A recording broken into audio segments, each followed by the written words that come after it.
নিধারামপুর গ্রামে বাস করত রমেশ নামের এক ছেলে। একদিন সে তার ঠাকুমার বাড়ি থেকে লাউ গাছের পাতা ছিঁড়ছিল। তখনই তার ঠাকুমা এসে বলল, কে রে, ওখানে কে? ঠাকুমা, ও ঠাকুমা, ঠাকুমা। ও রমেশ, তুই? তা বল বাপু, সাত সকালে হঠাৎ ঠাকুমার বাড়িতে কেন? হ্যাঁ, তুমি না ঠাকুমা বড্ড ক্যাট ক্যাট করো। তোমাকে তো কোনো সময় দেখলাম না একটু ভালো হয়ে কথা বলতে। সব সময় চিল দিয়ে কথা বলো তুমি। তুমি একটু ভালোভাবে কথা বললে তোমার কি আসে বলো? আমি কিভাবে কথা বলবো সেটা আমার ব্যাপার, তাতে তোর কি? আমার জন্মের সময় কেউ ঘটা করে আমার মুখে মধু দেয়নি।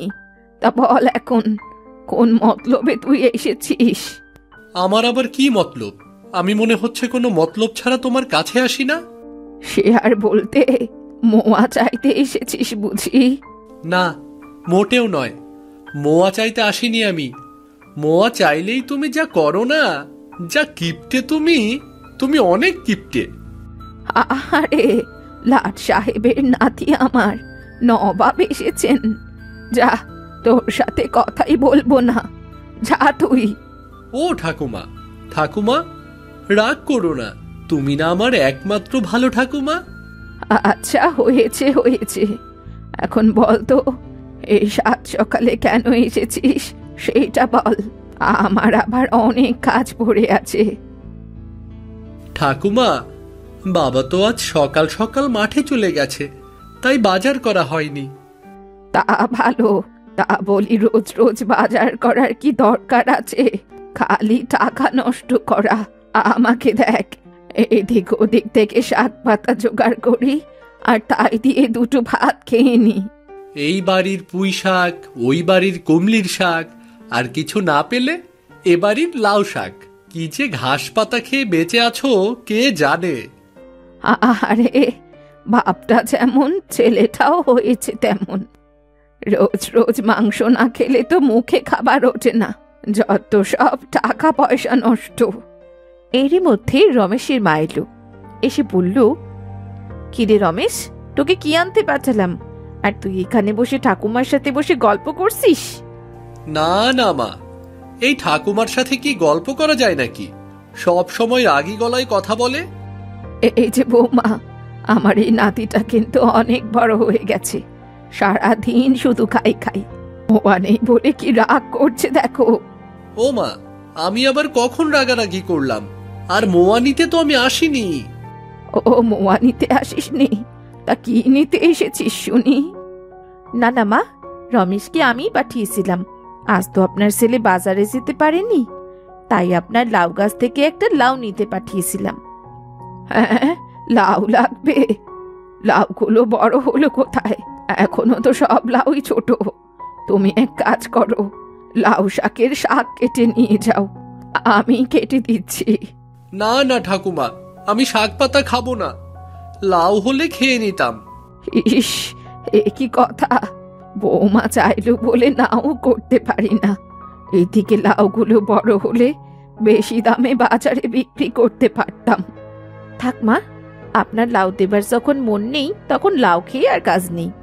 আমি ভেবেছিলাম একটা লাউ হলে আজকের দিনটা হয়ে যেত। যাই হোক, আমি আসি এখন। এই বলে রমেশের মা চলে গেল। দেখলে ঠাকুমা, দেখলে লাউ গাছে এতগুলো লাউ ঝুলছে আর তুমি একটা লাউ দিতে পারছো না। দেখলে তুমি? কপাল কপাল, সবই কপাল। সবই আমার কপালে ধন সম্পত্তির যোগ নেই। যখনই একটু টাকা পয়সা আসার যোগ হয়, তখনই কেউ না কেউ ব্যাগরা দেয়। না না ঠাকুমা, তোমার আর কিছু দিতে হবে না। দেখলে না, মা রাগ করে চলে গেল। তোর মা রাগ করলো তাতে আমার কি? বড় লোক বাড়ির মেয়ে, টাকা পয়সার তো কোনো হিসেব নেই। রান্না বান্নায় এত জোর কিসের শুনি? এই নে বাপু, লাউটা নিয়ে তোর মাকে দে। অনেক কচি লাউ কিন্তু এটা, খালি খরচা আর খরচা। এর জন্যই তোদের থেকে আলাদা থাকি। এখনই যা তো বাপু, এই লাউটা নিয়ে যা, তোর মাকে গিয়ে দে। হ্যাঁ, নিয়ে যাচ্ছি, কিন্তু মা লাউটা ফেরত দিয়ে দিলে আমি কিন্তু কিচ্ছু জানি না। ও মা, ফেরত দেবে কেন শুনি? এই বলে ঠাকুমা একটা গামছা নিয়ে ওখান থেকে চলে গেল। ওই দেখে রমেশ বলল, এই যা, ঠাকুমা মনে হচ্ছে রেগে গেছে রে। আমি যাই, মাকে বলি গিয়ে। রমেশ তার বাড়ির দিকে গেল। কিছুক্ষণ পরে সে বাড়ি চলে এলো। রমেশের হাতে লাউ দেখে তার মা বলল, তুই আবার এটা কেন আনলি? তো ঠাকুমা নিজে দিয়েছে, না তুই লুকিয়ে নিয়ে এসেছিস? না না মা, ঠাকুমা নিজেই দিয়েছে, তবে মনে হচ্ছে রেগে মেগে বাড়ি থেকে পালিয়ে গেল।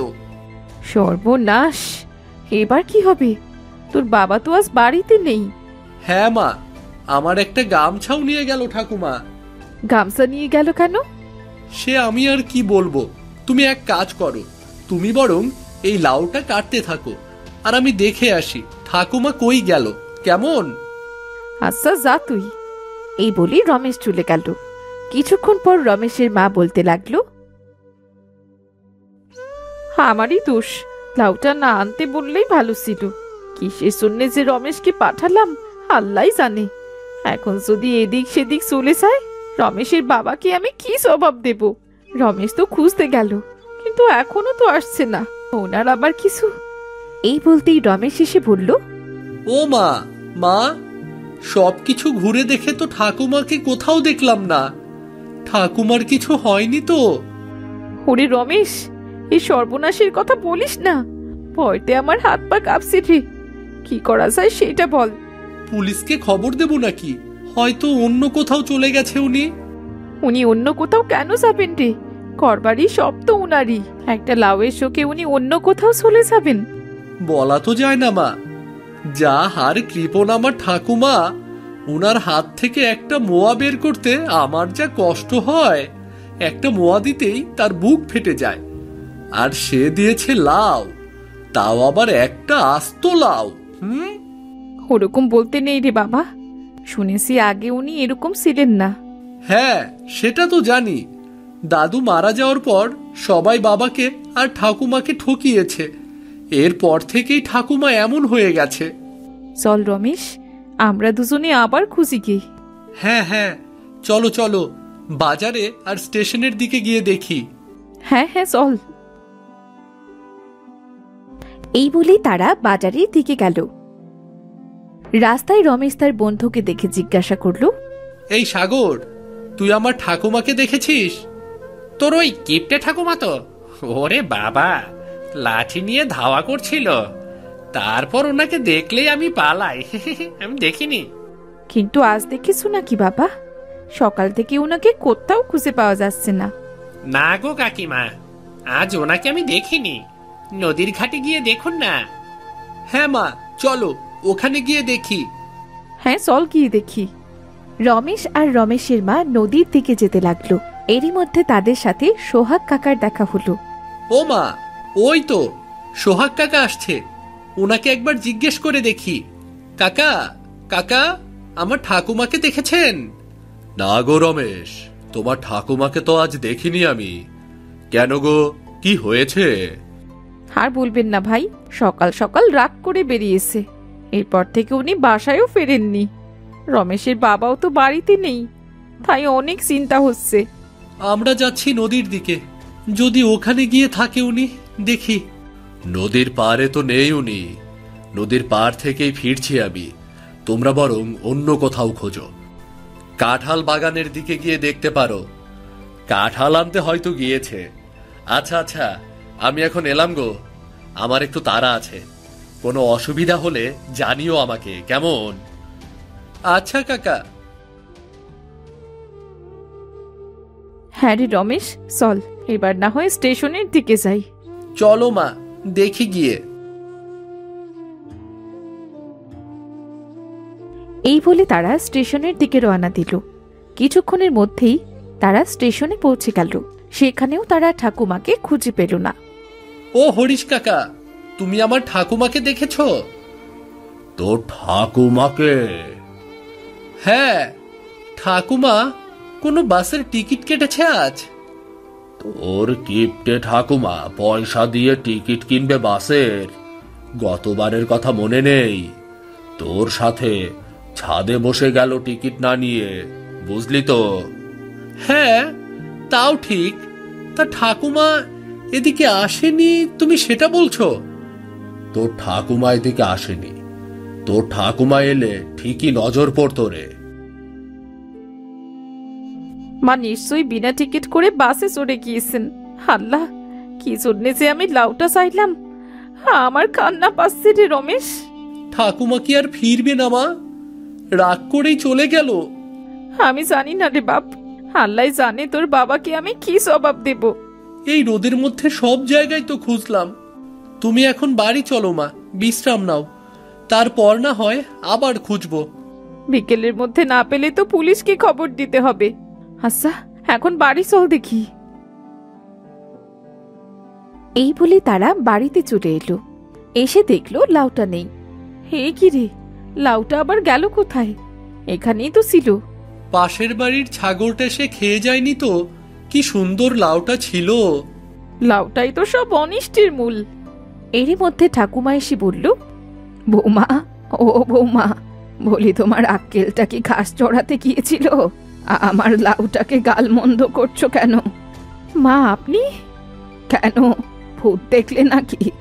আমার বাড়িতে আমি থাকবো না তো কে থাকবে শুনি? তুমি কোথায় গিয়েছিলে ঠাকুমা? আমার যেখানে ইচ্ছে সেখানে যাব, তাতে তোর কি রে? আগে বল, তোরা মা ছেলে মিলে রোদে কোথা থেকে এলি? এত সুন্দর লাউটা কেটে রেখে যাওনি কেন বৌমা? আমরা দুজন তো তোমাকেই খুঁজতে গিয়েছিলাম। তোমাকে খুঁজে খুঁজে তো হয়রান হয়ে এসেছি। তুমি বলে যাওনি কেন? তোমার কোনো কাণ্ডজ্ঞান নেই?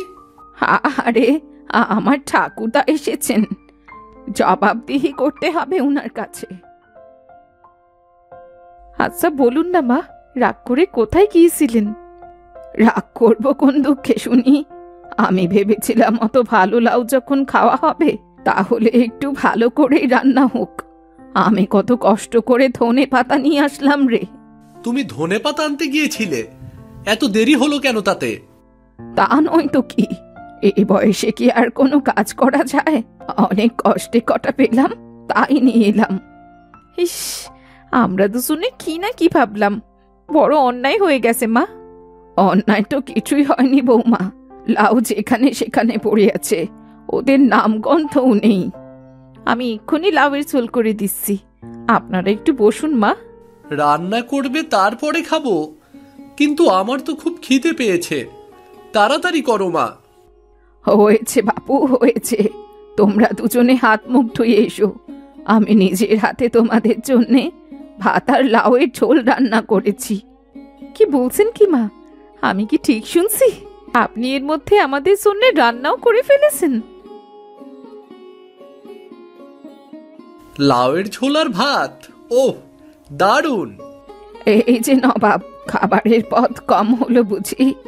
আর হলেও কিছু করার নেই, বেশি পদ মানেই বেশি খরচা, আর সেটা দু চোখেও আমি দেখতে পারি না। আর তাতে যদি আমি ক্ষিপ্ত হই তাহলেই আমি কিপ্টে। না গো ঠাকুমা, এই খিদে পেটে যা বানিয়েছো তাই গপ গপ করে খাবো, দেখো তুমি। সত্যি গো মা, আপনাকে যত দেখি ততই অবাক হয়ে যাই। আপনাকে বাড়িতে দেখে একটা আশঙ্কা থেকে মুক্তি পেয়েছিলাম, কিন্তু যখন দেখলাম আপনি আমাদের জন্য এত যত্ন করে রান্না করে রেখেছেন, নিজেকে সত্যি ধন্য মনে হচ্ছে। সত্যি আমার কিপ্টে ঠাকুমার কোনো জবাব নেই। এই রমেশ, কি হচ্ছেটা কি? ও কিপ্টে না, আমার ভালো ঠাকুমা। হয়েছে বাপু, হয়েছে। তোর মুখে কিপ্টে ঠাকুমা শুনতেই আমার বেশ ভালো লাগে। তাই নাকি কিপ্টে ঠাকুমা? হ্যাঁ রে,